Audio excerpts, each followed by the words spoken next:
इस सीरीज की ये मेरी चौथी वीडियो है और इस सीरीज में मैंने क्या किया है, डाइवर्सिफाइड स्टॉक्स को सिलेक्ट किया है. Usually they are actually IPOs only, recently launched companies. मैंने क्या किया है, उनके प्राइस को स्टडी किया है, डिलीवरी पैटर्न को स्टडी किया है, फंडामेंटल्स को स्टडी किया है, और जब दोनों मुझे सिंक में लग रहे हैं, when I see fundamentals and the technicals in sync, that's when I'm sharing it with you.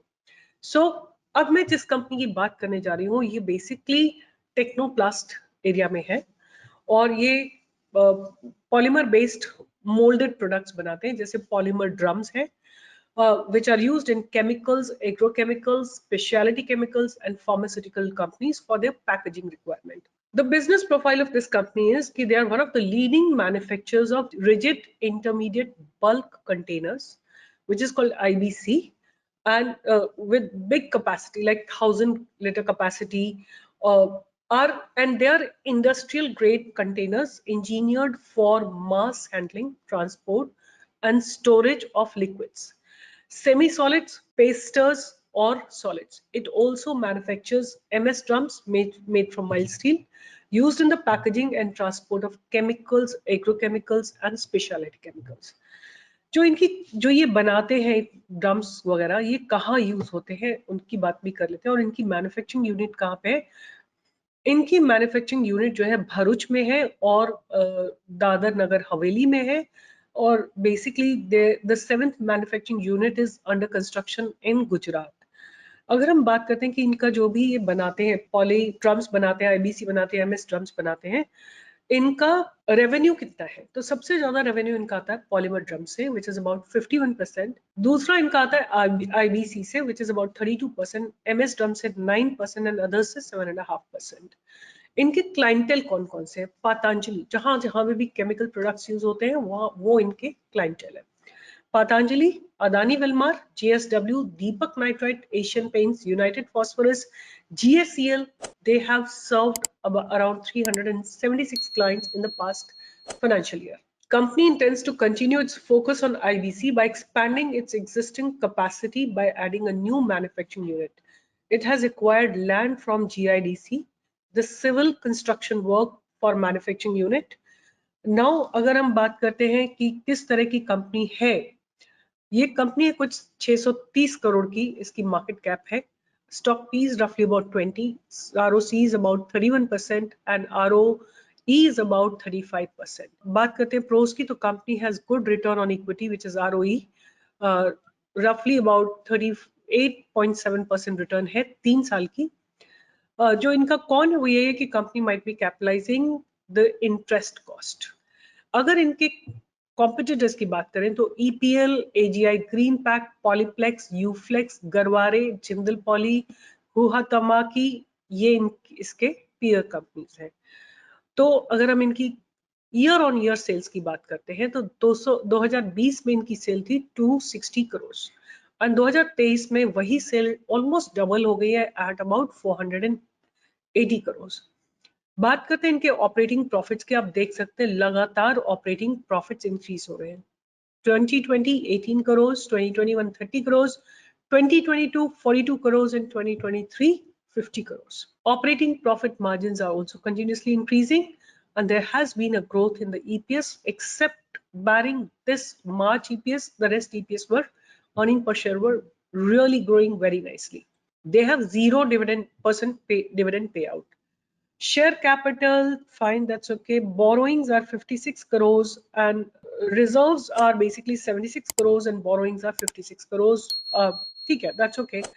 The cash from operating activity, so this year they had 39 crores. If I just want to see elaborately, so cash from profits from operations are continuously growing. Okay.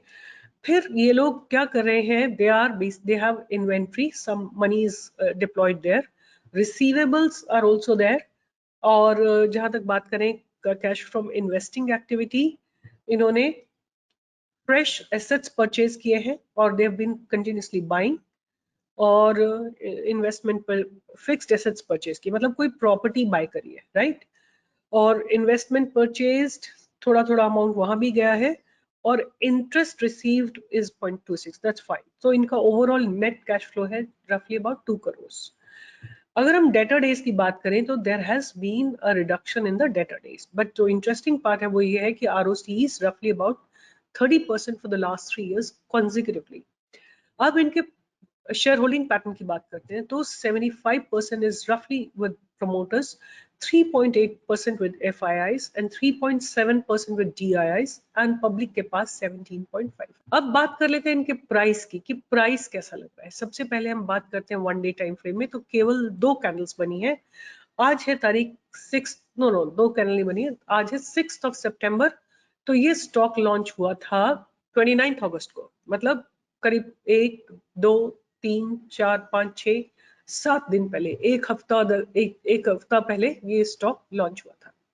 Stock ने open equal to low ऊपर तक गया stock, फिर नीचे आया और next day gap down opening दी, फिर next day and then buyers have entered into it at a price of 157. What I want you to do is go back to 1 hour time frame and see that a very strong support has been developed, जहां पे ये पूरा stock एक दिन rest करा है उसने, has been developed at 157.2. Now हमारी एंट्री का एक बहुत सेफ एंट्री रहेगी 188 के ऊपर, बट मेरे हिसाब से take an entry above 173 also for a target of 188, right. अगर आप अगेन इसमें भी आप एक ट्रेडिंग प्लान बना सकते हैं, क्योंकि मैंने आपको देखा है कि लगातार ये स्टॉक गिर रहा था, फिर जाके रुका एक जगह, बायर्स ने एंट्री ली और फिर अब ये अपवर्ड मूव पे है. I would say the ones who are really safe can think about taking an entry above 188 or 190 with a plan to accumulate more if it goes down till about 157. So entry as of now, stop loss थोड़ा deep है, but you have to make a choice. As I told you, 10% से ज्यादा का stop loss नहीं होना चाहिए. अगर आप 188 पे entry ले रहे हैं तो आपका 170 का ही stop loss होना चाहिए. उससे ज्यादा का stop loss is not advisable. उसके बाद अगर हम टारगेट की बात करते हैं तो 200, 210, 220, 230, 240, 250 तक के टारगेट्स मुझे आते हुए 100% दिखाई दे रहे हैं, but provided the stock crosses 190. 190 के बाद स्टॉक रुकेगा नहीं. मतलब हो सकता है कुछ दिन साइडवेज रहे, अप डाउन साइडवेज करके, and then it's probably starts moving up. तो जब भी ये IPO के स्टॉक्स होते हैं ना, इनमें आपको एक ट्रेडिंग प्लान बनाना होता है. पहले आपको फंडामेंटल चेक करने होते हैं, फिर ट्रेडिंग प्लान बनाना होता है. जरूरी नहीं है कि ये 2-4 दिन में ही आपको ब्रेकआउट दे दे. जैसे आज मैंने FSCT दिया था, तो FSCT is a very seasoned stock, right. एक दिन में आपको 12-13% का मूव देखने मिल सकता है न्यूज के बेसिस पे. सी हियर, जहां जहां हमने दिया था वहां से हमने 685 पे दिया, 485 पे दिया था, वहां से सीधा स्टॉक पहुंचा है जाके अपर सर्किट में एट 551. इस तरह के मूव आ सकते हैं सीजन स्टॉक्स में. जो नए स्टॉक होते हैं उनमें इस तरह के ड्रामेटिक मूव आपको नहीं देखने को मिलेंगे.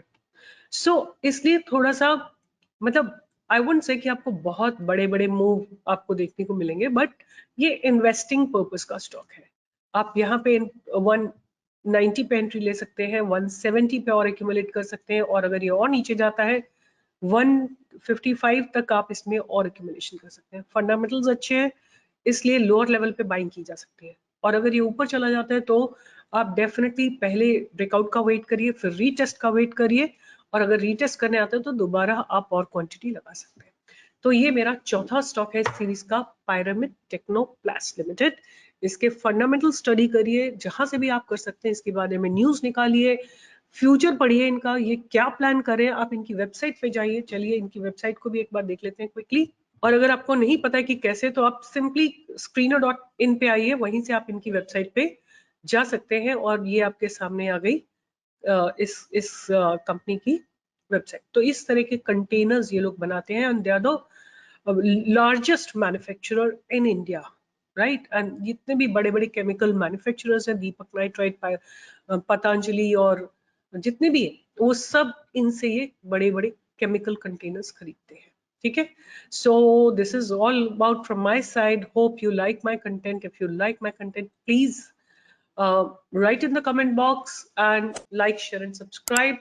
Do join me for live trade every single day from 10 to 11. I try to do my best along with my co-traders Pankaj and Sachin, and we try to give the best stock that we can so that you all make money and go back home rich in experience, rich in money in your pocket. With this, I'll be signing off. All the best. Take care. अगर आपने मेरी किसी भी research से पैसा बनाया तो please recommend stock pro to everyone who's lost money in stock. Bye bye. Take care.